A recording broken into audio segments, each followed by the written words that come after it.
संभवाय च मयोभवाय च नमः शंकराय च मयस्कराय च नमः शिवाय च शिवतराय च श्री गणेशाय नमः श्रीवेदपुरुषाय नमः। सर्वेषां स्वागतमस्ति अस्माकं यूट्यूब पटले आश्रय वृंदावने तत्रापि कुमार संभवे तृतीय सर्गस्य कथायां सर्वेषां अत्र स्वागतमस्ति।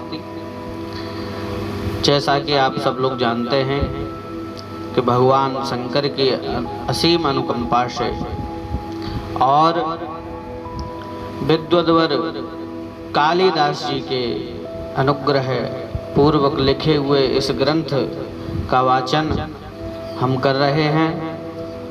विगत 2 दिन से 2 सर्ग की कथा हो चुकी है। अभी तृतीय सर्ग प्रारंभ होने जा रहा है। पिछले 2 सर्गों की कथा में आपने श्रवण किया पार्वती जी कैसे हिमालय और मैना के घर में उत्पन्न होती हैं और उसके बाद में कितने उत्सव वहाँ मनाए जाते हैं। नारद जी के आगमन के पश्चात उनको पता पड़ता है कि इनका विवाह शंकर जी के साथ होगा, तो उनको पूजा इत्यादि के लिए शंकर जी के पास ले जाते हैं और सेवा करने लग जाती हैं। और इधर दूसरे सर्ग में सभी देवता पूरी पृथ्वी पर पूरे स्वर्गलोक में आधिपत्य जमा लेने वाले उस तारकासुर को मारने का कुछ उपाय लेने के लिए ब्रह्मा जी के पास जाते हैं और देवता लोग उनकी स्तुति करते हैं। तब ब्रह्मा जी बृहस्पति के साथ सभी देवताओं को उपाय बतलाते हैं कि इसको मारने में कोई भी समर्थ नहीं है। तो इसको मार सकता है केवल कौन? जो भगवान शंकर जी और पार्वती जी के द्वारा जो उत्पन्न पुत्र होगा वही इस राक्षस को मारेगा, वही आप लोगों का सेनापति होगा। तो जब ये उपाय बताया तब देवताओं ने कामदेव का आवाहन किया। क्यों? क्योंकि सती जी के देह भस्म करने के बाद भगवान शंकर जी परम वैरागी बनकर के और तपस्या में समाधि में लीन हो गए थे। उन्हें संसार का कुछ ख्याल ही नहीं था। अब क्या करना है? पार्वती जी के प्रति उनको आकर्षित करने की कुछ प्रक्रियाएं देवताओं को करनी है। इसके लिए उन्होंने कामदेव को बुलाया है, क्योंकि कामदेव ही इच्छाओं का प्रादुर्भाव मन के अंदर करता है। तो आइए अब देखते हैं कैसे ये कामदेव भगवान शंकर जी के पास जाएगा और क्या करता है। तो कालिदास जी की भाषा में आइए हम लोग श्रवण करते हैं। पहला श्लोक हम बोलेंगे, उसके बाद हिंदी अर्थ बोलेंगे। ओम श्री अथ स्त्री कुमार संभवम तृतीयः सर्गः तस्मिन्मघो न स्त्रिदशान् विहाय सहस्रमक्षणां युगपत्पपात प्रयोजनापेक्षितया प्रभूणां प्रायश्चलं गौरवमाश्रितेषु। और जैसे ही देवताओं के पास कामदेव का आगमन हुआ, वहां कामदेव के आते ही इंद्र की हजारों आंखें देवताओं पर से हटकर बड़े ही आदर के साथ कामदेव पर जा पड़ी। क्योंकि प्राय स्वामी को अपने सेवकों से जब जैसा काम निकालना होता है ना, उसी के अनुसार वे उस पर आदर प्रदर्शित करते हैं। इंद्र ने कामदेव से कहा, जाओ आओ यहाँ बैठो। ऐसा कहकर उसे अपने पास बैठाया। उसने भी सिर झुकाकर इंद्र की कृपा स्वीकार कर ली और उनसे बातें करने लगा। वह बोला, सबके गुणों को पहचानने वाले हैं स्वामी, आज्ञा दीजिए। तीनों लोकों में ऐसा कौन सा काम है जो आप मुझसे कराना चाहते हैं? क्योंकि मुझे स्मरण करके आपने जो कृपा की है, उस कृपा को मैं आपकी आज्ञा पालन करके और भी बढ़ाने का इच्छुक हूँ। आपका सिंहासन चाहने वाला ऐसा कौन पुरुष उत्पन्न हो गया है जिसने बहुत बड़ी बड़ी तपस्याएं करके आपके मन में ईर्ष्या जगा दी है। आप मुझे उसका नाम बतलाइए, मैं अभी जाकर उसे अपने इस बाण चढ़े हुए धनुष से जीत लूंगा। वह आपका शत्रु कौन पुरुष है जो संसार के कष्टों से घबराकर मोक्ष की ओर चल पड़ा है? मैं उसे अभी उन सुंदरियों की चितवन में बहुत दिनों के लिए फंसाए देता हूँ, जो नयन बाण चलाने में बड़ी चतुर हैं। आपका वह शत्रु अगर शुक्राचार्य से नीति शास्त्र पढ़ा होगा, तब भी मैं अत्यंत भोगा शक्ति को दूत बनाकर उसके पास भेजता हूँ, जो उसका धर्म और अर्थ दोनों उसी प्रकार नष्ट कर देगा जैसे बरसात में बढ़ी हुई नदी का वेग दोनों तटों को ढा देता है। अथवा ऐसी कौन सुंदर और हठीली पतिव्रता आपके चंचल मन में बैठ गई है? मैं उस सुंदरी पर ऐसा बाण चलाऊंगा कि वह लाजशील छोड़कर आपके गले से आ लगेगी। हे कामिन, कौन सी ऐसी स्त्री है जो आपका संभोग न पाने से क्रोध करके इतनी रूठ गई है कि पैरों में पड़कर मनाने पर भी नहीं मानती? मैं उनके मन में ऐसा पछतावा उत्पन्न कर दूंगा कि उसका शरीर काम दाह हवस नव किसलियों की सैया पर सोने के लिए बेबस हो जाएगा। हे वीर, आप चिंता न करें और अपने वज्र को विश्राम करने दें। मुझे यह बतलाइए कि वह कौन सा दैत्य है जो मेरे बाणों की मार से इतना शक्तिहीन होना चाहता है कि क्रोध से कांपते हुए ओठों वाली नारी भी उसे डरा दे। यदि आपकी कृपा हो तो मैं केवल बसंत को साथ लेकर अपने फूलों के बाणों से पिनाक धनुष धारण करने वाले महादेव जी तक के छक्के छुड़ा दूं। फिर दूसरे धनुषधारी किस गिनती में है? यह सुनकर इंद्र को कुछ ढाढ़स बंधा और उन्होंने अपने पैर पातली से उतारकर चौकी पर रखे और जिस कामदेव ने उनके सोचे हुए काम में स्वयं इतना उत्साह दिखाया था, उससे बोले, हे मित्र, तुम सब कुछ कर सकते हो, क्योंकि तुम और वज्र यही तो मेरे दो अस्त्र हैं। किंतु शत्रुओं की तपस्या ने मेरे वज्र की धार कुंठित कर दी है। अब तुम ही बचे हो जो बेरोक टोक सर्वत्र जाकर हमारा काम कर सकते हो। मैं तुम्हारी शक्ति की भली भांति जानता हूँ, तभी तो तुम्हें अपने जैसा मानकर इतने बड़े काम में लगाना चाहता हूँ। प्रलय काल में अपने सोने के लिए भगवान ने शेष को ही अपनी सैया क्यों बनाया था? इसलिए कि वे देख चुके थे कि शेष नाग जब पृथ्वी का भार धारण कर सकते हैं तो मेरा भी बोझ सह लेंगे। अभी अभी तुमने कहा है कि अपने बाणों से शंकर जी को वश में भी कर सकते हैं। अतएव एक प्रकार से तुमने हमारा काम बनाने का बीड़ा ही उठा लिया। इसलिए समझ लो कि बलवान शत्रु से सताए और डरे हुए देवता तुमसे यही काम लेना चाहते हैं। देवता चाहते हैं कि शत्रु को जीतने के लिए शिव जी के वीर्य से हमारा सेनापति उत्पन्न हो। अतः मंत्र बल से ब्रह्मा में ध्यान लगाए हुए महादेव जी की समाधि तुम ही अपने एक बाण से भंग कर सकते हो।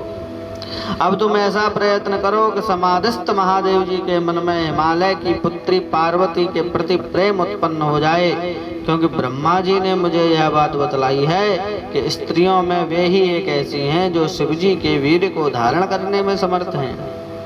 अप्सराओं के मुँह से मैंने सुना है कि अपने पिता की आज्ञा से पार्वती जी हिमालय पर तप करते हुए महादेव जी की सेवा कर रही हैं।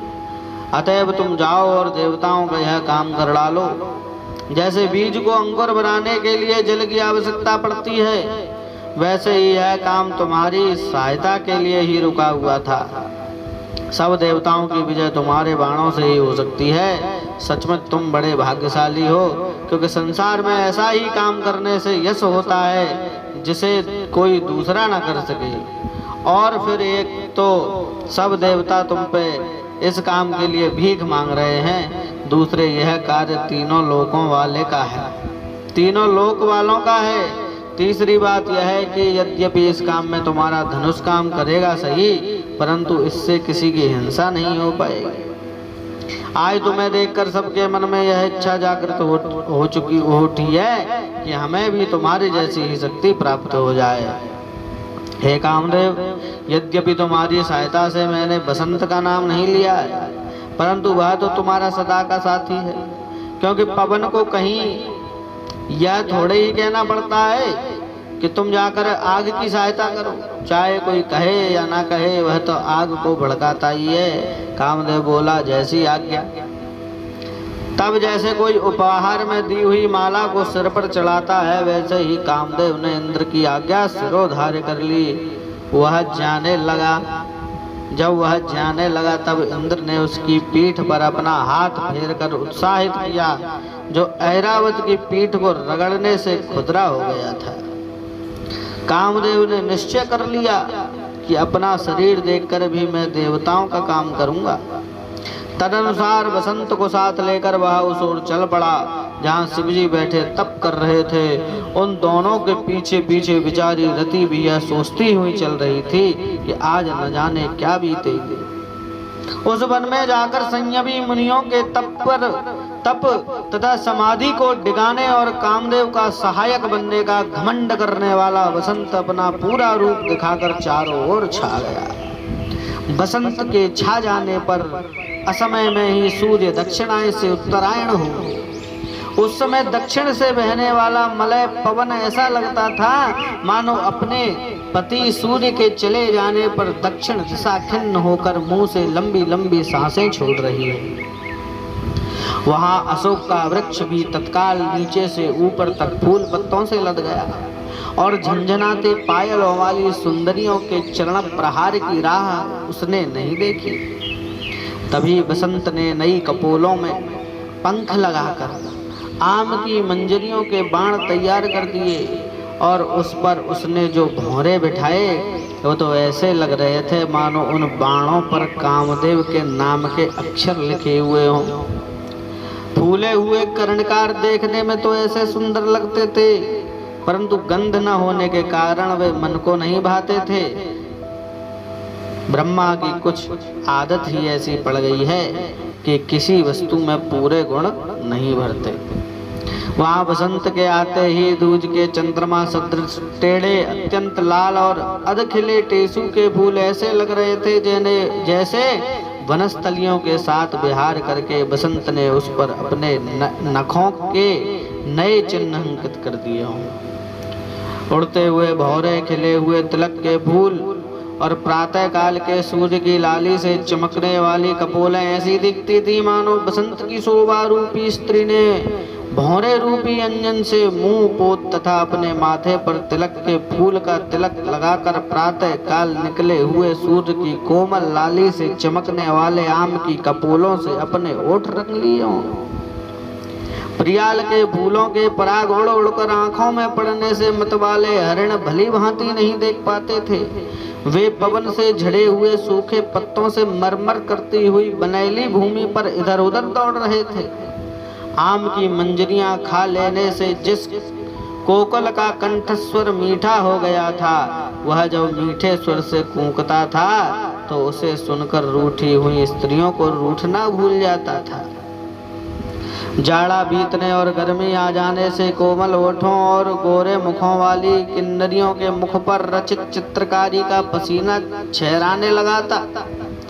महादेव जी के वन में रहने वाले तपस्वियों ने असमय में उपस्थित बसंत को देखकर अपने मन को विकारों से हटाकर बड़ी कठिनाई से रोका और जब फूल के धनुष पर बाण चढ़ाकर रति के साथ कामदेव आया, तब चर और अचर प्राणियों की अत्यंत बड़ी हुई संभोग की इच्छा और उनकी चाल चलन में दिखने लगी। भंवरा अपनी प्यारी भौरी के साथ एक ही फूल पर कटोरी में मकरंद पीने लगा। कृष्ण सार मृग अपनी उस मृगी को सिंग से खुजलाने लगा जो उसके स्पर्श का सुख लेती हुई आंख मूंद कर बैठी थी। हथिनी बड़े प्रेम पूर्वक कमल के पराग से सुभाषित जल सूंड से निकालकर अपने हाथी को पिलाने लगी और चकवा आधी कुतरी हुई कमल नाल चकवी को देने लगा। किन्नरगण गीतों के बीच में ही अपनी प्रियाओं के उन मुखों को चूमने लगा जिन पर थकावट के कारण पसीना ठहरा गया था, जिन पर की हुई चित्रकारी पुंछ गई थी और जिनके नेत्र फूलों की मदिरा के नशे से मतवाले होकर बड़े सुंदर लग रहे थे। वृक्ष तक अपनी झुकी हुई डालियां फैला फैला कर उन लताओं से लपटने लगे जिनमें बड़े बड़े फूलों के गुच्छों के रूप में स्तन लटक रहे थे और पत्तों रूपी जिनके सुंदर ओठ हिल रहे थे। इसी समय अप्सराओं ने नृत्य गाना आरंभ कर दिया, किंतु महादेव जी टस से मस नहीं हुए और अपने ध्यान में ही मग्न रहे, क्योंकि जो लोग अपना मन बस में कर लेते हैं उनकी समाधि को भला कोई कैसे भंग कर सकता है। उस समय अपने बाएं हाथ में सोने का डंडा लिए हुए नंदी लता मंडप के द्वार पर बैठा मुंह पर एक उंगली रखकर सब गणों को संकेत से मना कर रहा था कि तुम लोग चपलता त्याग कर चुपचाप बैठो। उसकी आज्ञा से वृक्षों ने हिलना बंद कर दिया, भंवरों का गूंजना रुक गया, सब जीव जंतु चुप हो गए और पशु भी जहां के तहां खड़े रह गए। सारा वन उस एक ही संकेत से चित्र लिखित सदृश दिखने लगा, जैसे यात्रा के समय लोग सामने से शुक्र की दृष्टि से बचते हैं। उसी प्रकार कामदेव भी नंदी की आंखों से बचकर नमेरु की शाखाओं से घिरे उस स्थान में जा घुसा जहां महादेव जी समाधि लगाए बैठे थे। थोड़ी देर बाद मृत्यु के मुंह में पहुंचने वाले कामदेव ने देखा कि देवदारू के पेड़ की जड़ पर पत्थर की पट्टियों से बनी हुई चौकी पर बाघंबर बिछा है और उस पर महादेव जी समाधिस्थ हैं। वे वीरासन में बैठे हैं, उन्हें अपना धड़ सीधा और अचल रखा है, दोनों कंधे झुकाकर अपनी गोद में कमल के समान दोनों हथेलियों को नीचे ऊपर किए हुए निश्चल बैठे हैं। सांपों से वे जटा को बांधे हैं, दाहिने कान पर दोहरी रुद्राक्ष की माला लटकी हुई है। गले की नीली आभा पड़ने से और भी अधिक सांवली दिखने वाली मृगछाला में गांठ लगाकर वे शरीर में बांधे हुए हैं। उनकी भौहें तनी हैं और प्रकाश देने वाली निश्चल उग्र तारों से युक्त और अपनी किरणें नीचे डालने वाली अपलक आंखों से वे नाक के अग्र भाग पर दृष्टि जमा कर बैठे हैं। शरीर के भीतर चलने वाले सभी पवनों को रोककर वे ऐसे अचल भाव से विराजमान हैं जैसे कोई न बरसने वाला बादल हो, बिना लहरों वाला निश्चल तालाब हो या पवन रहित स्थान में खड़ी लौ वाला दीपक हो। उस समय उनके मस्तक और नेत्रों से जो तेज निकल रहा था, उसके समक्ष कमल तंतु से भी अधिक कोमल बाल चंद्रमा की शोभा फीकी पड़ गई थी। इस प्रकार समाधिस्थ शंकर जी उस अविनाशी आत्मा की ज्योति को अपने भीतर देख रहे थे, जिसे ज्ञानी लोग अपनी नवों इंद्रियों के द्वार रोक तथा मन को समाधि द्वारा विस्मय करके उसे अपने हृदय में रखकर जान पाते हैं। उन तीन नेत्र वाले शंकर जी का जो रूप बुद्धि तथा मन से भी परे था, उसी रूप को इतने पास से देखकर डर के मारे कामदेव के हाथ ऐसे ढीले पड़ गए कि उसे यह भी ज्ञात नहीं हुआ कि हाथ से कब धनुष बाण छूट करके गिर गए। इस तरह डर के मारे कामदेव की शक्ति तो नष्ट हो चुकी थी, परंतु जब उसे मालिनी और विजया नाम की वन देवियों के साथ आती हुई अत्यंत सुंदरी पार्वती जी का रूप देखा तो जैसे उसकी खोई हुई शक्ति पुनः लौट आई। उस समय पार्वती जी के तन पर लाल मणि को लज्जित करने वाले अशोक के पत्तों के सोने के चमक को घटाने वाले कर्णकार पुष्पों के और मोतियों की माला सदृश उजले सिंधुवार के वासंती फूलों के आभूषण सजे थे। स्तनों के बोझ से तनिक झुके शरीर पर प्रातः काल के सूर्य सदृश लाल कपड़े पहने हुए वो ऐसी लग रही थी जैसे फूलों के गुच्छों के भार से झुकी लाल लाल कपोलों वाली कोई चलती फिरती लता ही हो। कमर में पड़ी केसर के फूलों की तागड़ी जब जब नितंब से नीचे खिसक आती थी, तब तब वे उसे हाथ से ऊपर सरका लेती थी। वह तागड़ी ऐसी दिखती थी कि मानो कहाँ क्या पहनना चाहिए, इस बात को जानकर कामदेव ने अपने हाथ से उनकी कमर में अपनी धनुष की दूसरी डोरी पहना दी हो। कामदेव ने देखा कि उनकी अति सुगंधित सांस पर ललचाए हुए भौरे जब उनके लाल लाल होठों के पास आते थे, तब वे घबराकर आंखें नचाती हुई लीला के कमलों से उन्हें मार भगाती थी। जब कामदेव ने रति को जगाने वाली तथा अधिक सुगढ़ अंगों वाली पार्वती जी को देखा, तब उसके मन में जितेंद्रिय महादेव जी को अपने बस में करने की आशा फिर से जाग उठी। तभी पार्वती जी अपने भावी पति शंकर जी के आश्रम के द्वार पहुंची। ठीक उसी समय महादेव जी ने भी अपने परमात्मा नाम की परम ज्योति का दर्शन करके अपनी समाधि भंग की। जब आंखें खोलकर उन्होंने धीरे धीरे श्वास लेना प्रारंभ कर दिया और अपनी कठोर पलथी भी खोल दी, अतएव उनका शरीर जो समाधि के समय बहुत हल्का था फिर इतना भारी हो गया कि उनकी आसन भूमि को शेष जी भी बड़ी कठिनाई से अपने फणों पर संभाल सके। समाधि खुली देखकर नंदी ने उन्हें प्रणाम किया और कहा कि आपकी सेवा के लिए पार्वती जी आई हुई हैं। महादेव जी ने भावों से उन्हें बुलाने का संकेत किया और नंदी पार्वती जी को भीतर ले आए।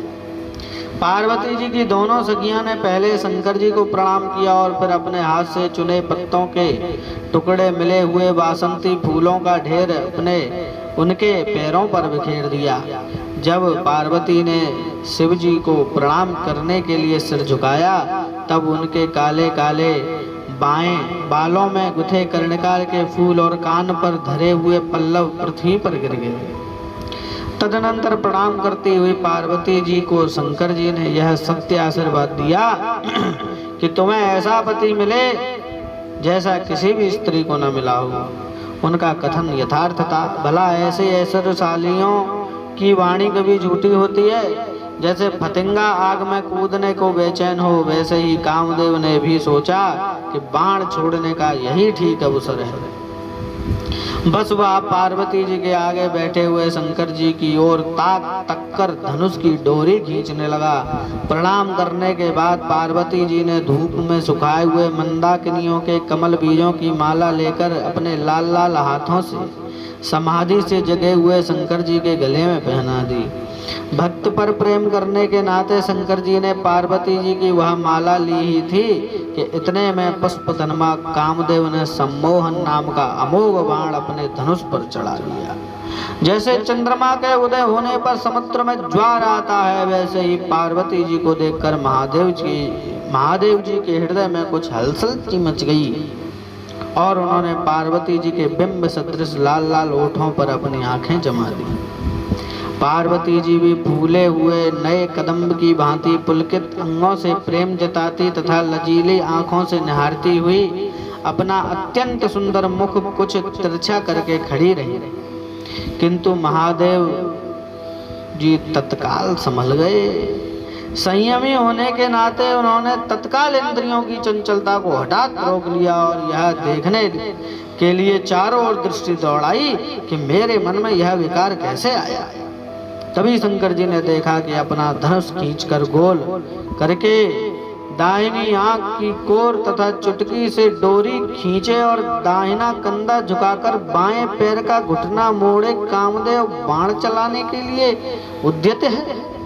तब अपने तप में बाधा डालने वाले कामदेव पर महादेव जी को इतना क्रोध आया कि उनकी चढ़ी भौं वाले नेत्र बड़ी कठिनाई से देखा जा सकता था।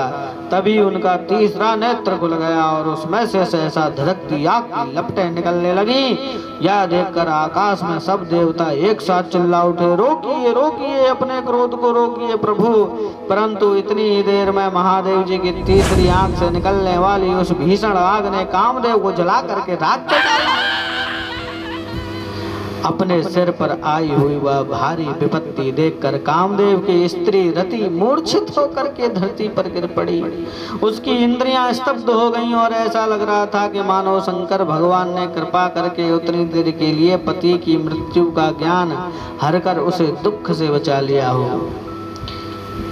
किसी पेड़ पर गिरकर बिजली जैसे उसे ध्वस्त कर डालती है, वैसे ही अपनी तपस्या में बाधा डालने वाले कामदेव को जलाकर शिव जी ने निश्चय किया कि स्त्रियां का साथ छोड़ देना ही उचित है।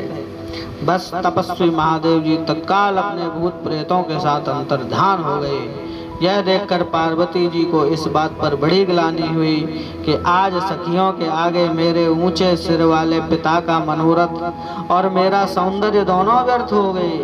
वे बहुत उदास मन से किसी किसी प्रकार अपने घर को चली।